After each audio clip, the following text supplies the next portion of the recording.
welcome back to the Dragon Quest VIII walkthrough. This is where I officially started again, as you can tell because of the opening sequence and the fact that I am trying to find out if that is the right memory card, which it is.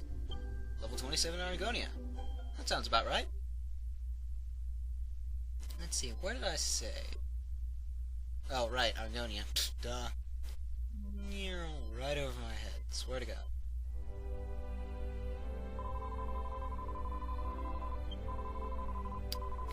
Okay. I don't want to talk to you, crazy nun person. I want to kick some ass. Let's see what we've got.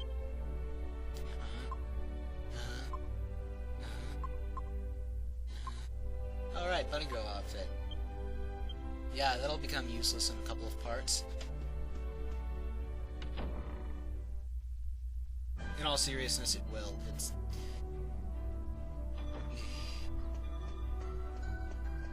whatever. Anyway. In this part, I'm actually going to... this and the following parts, I'm going to answer a question that I've gotten recently about how to recharge the magic mirror, or at least how to find the old guy that Nerd was talking about. All you have to do is go to the tent that is halfway between Argonia and the other place, and there should be another path around there or something that leads right to him. It isn't that difficult. Now let's go off on my tiger kitty. Meow! It's going to be a long walk. Oh, right, and Iron Scorpions. Now, I kept getting, like, messages saying that they were really weak to death spells, which I actually tried in this part. And you know what I found out? That's a complete load of crap. They are not weak to death spells. In fact, they are probably even more resistant to death spells than any other monster in the game. Thanks, guys, who told me that. Thanks a lot. I really appreciate it. And by appreciate it, I mean screw you.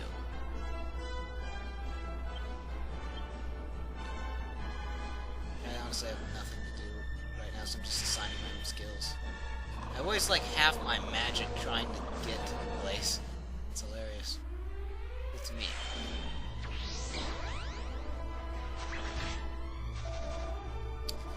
Alright, I'm gonna explain some of the spear skills.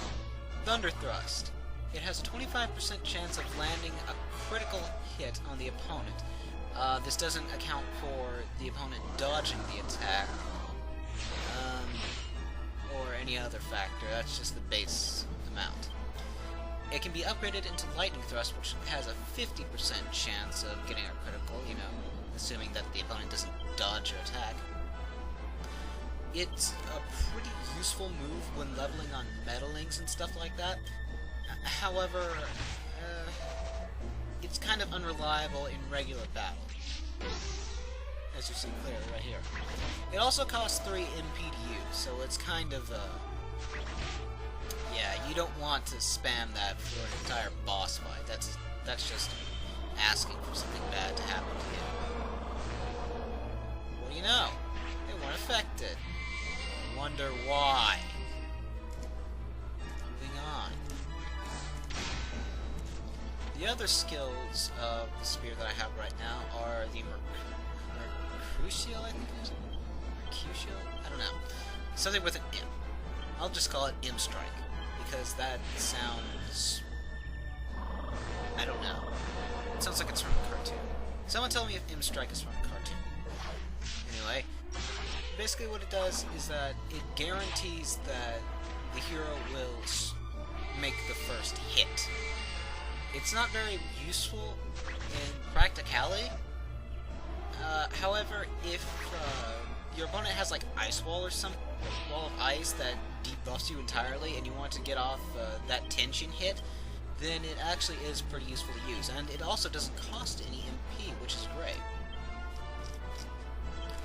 Let's see, another one would be Multi-Thrust, which is actually used in a lot of spear strategies. Just get high amount of tension, use oomph on the hero, and then use multi-thrust to shoot off a bunch of really strong hits on the opponent at once. I'm not really sure about damage output, but I'm pretty sure that it has one of the highest damage outputs that you could get with any weapon from the hero.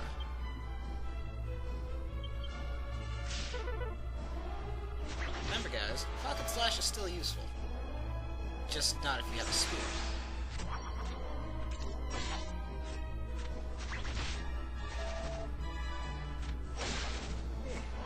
Sorry, I'm tired. It's a little bit late, and I don't know, I've been through a bit of an ordeal this past weekend trying to get this set up.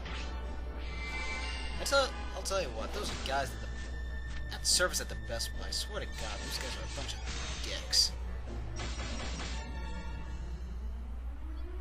And that is why that strategy is very valid.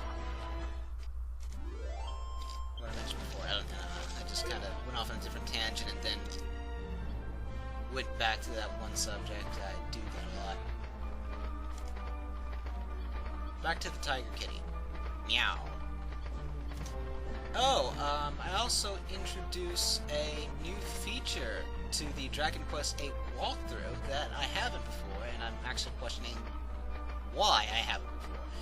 Really, it came as a necessity due to all the Warner Music Group fuss that's been going on, where YouTube is actually muting videos that have any copyrighted music to it.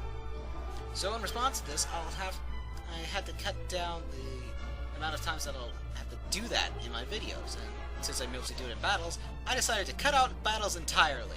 You know, ones that you've already seen. You don't care, do you? No. I won't be doing this with every battle, it'll just be with ones that you have definitely seen. I mean, like, same group of enemies and all that stuff. But for the first time I do meet enemies, I'll be sure to talk about their abilities and such.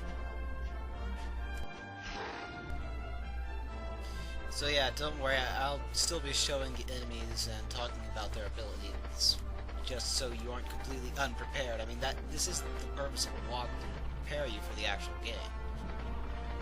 Still not there. Okay, there they are. Okay, just go this way. It's not that difficult. Follow the path, you'll find it eventually. This path is kind of long, but it isn't that long in comparison to other paths.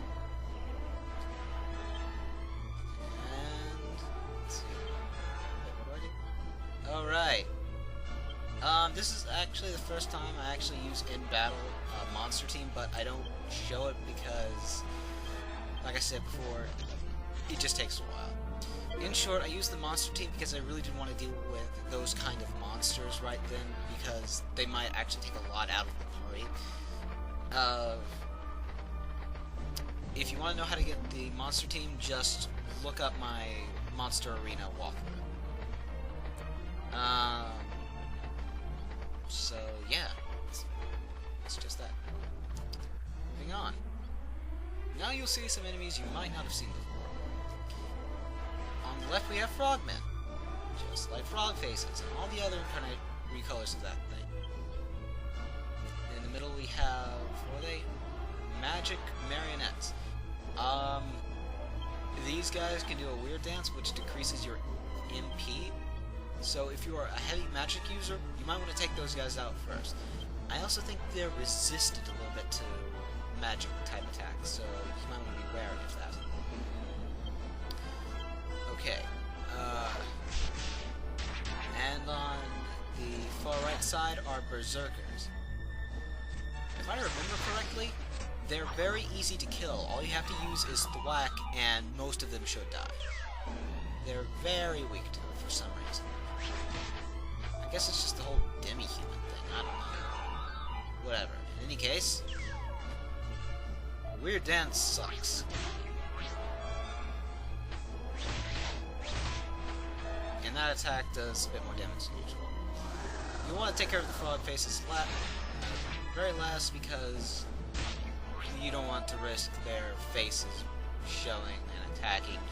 And they know Frost Breath, which is an annoying attack that deals about 50 damage to each character, if you aren't prepared.